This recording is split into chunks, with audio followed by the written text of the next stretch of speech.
Hi, I am Kim Jan Saklag, together with Randall Marquez Guerra and Hensley Paredes, and we are Group 6, and we will discuss to you the cheese tasting in French cuisine.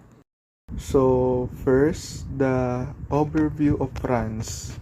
The capital of France is Paris, and the form of government in France is semi-presidential system.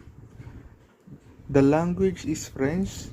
French is their official language. That is first language of 88% of their population. Most of their is speak minority language also speak French, as their minority language are given is no legal recognition. 3% of their population is speak German dialects, and their religion on France is 47% is Christian. Second, the history of French cheese making. The history of French cheese making is old. Human consumption of milk dates back to the first farms from 11,000 to 6,000 BC. Depending on the religion of the world, goats were the first animal to be domesticated, and cattle farming did not come until 3,000 years later. And the third one, why French obsess or love cheese? Regular, early exposure to a wide variety of flavor, texture, and not to mention some very funky smell, turn each generation of French children into adult connoisseurs. This is why French people love cheese so much. Trivia about cheese. So, who invented the cheese? No one really knows who made the first cheese.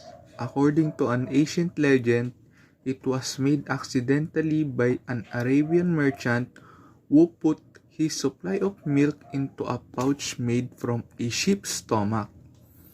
As he set out on a day's journey across the desert, the rennet in lining of the pouch, combined with the heat of the sun, caused the milk to separate into curd and whey.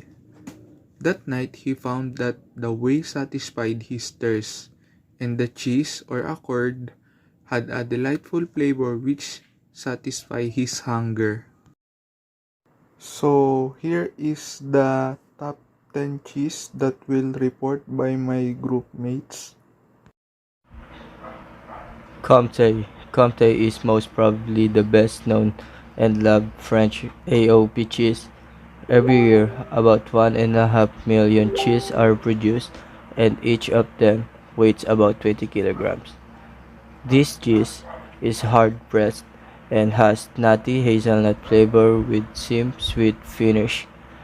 It melts wonderfully, making this cheese perfect for risotto and fondue. Camembert. Camembert is almost as famous as the Comté. Camembert is considered the symbol of the Normandy region.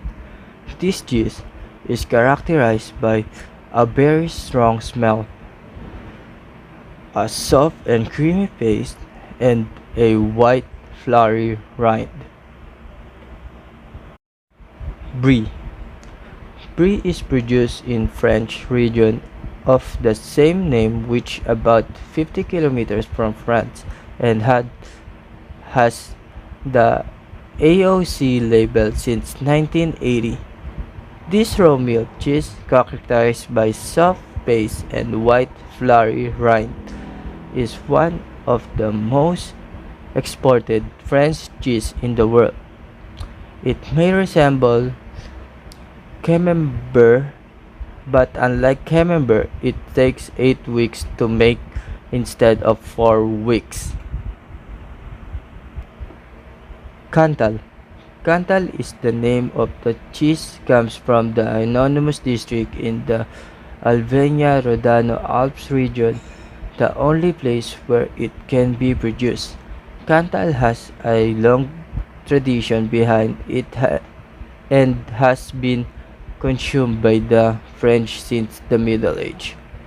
It is a seam-firm cheese with a moist, straw-colored interior and soft, dry grayish-brown rind. Cantal has milky aroma and flavor should be mild, buttery, and the finish should be somewhat acidic. Rebecon. Rebecon with its circular and wrinkled shape and its soft, creamy and oily texture. Rebecon is a cheese produced in high altitude during the summer months spent in the mountain pasture. Rebecon features the fine velvety rind varying the yellow to orange in color. The close texture baked in is very soft, supple, and ivory in color. Blue Fort.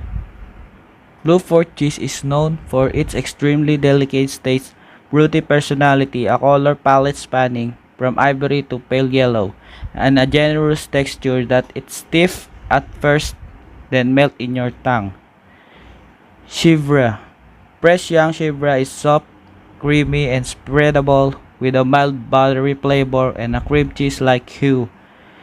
The longer it matures, the drier and more crumbly it becomes, creating stronger, tangier taste and smell and darkening to a golden yellow hue. Cancoillotte, melted cheese from a method, an aged-cured black, a runny, homogeneous, and excellent cheese. Roquefort is particularly well known its pungent aroma and distinctive blue veins of mold with a biting tongue, as well as its distinct manufacturing procedure. It is a white cheese that's crumbly and slightly wet. Bleu d'Auvergne is a soft blue cheese from France's Massif Central. The flavor is peppery with grass and wild floral notes and a silky blue mouthfeel. Bleu d'Auvergne is a cow milk cheese that has been given the appellation the region controlled by French government.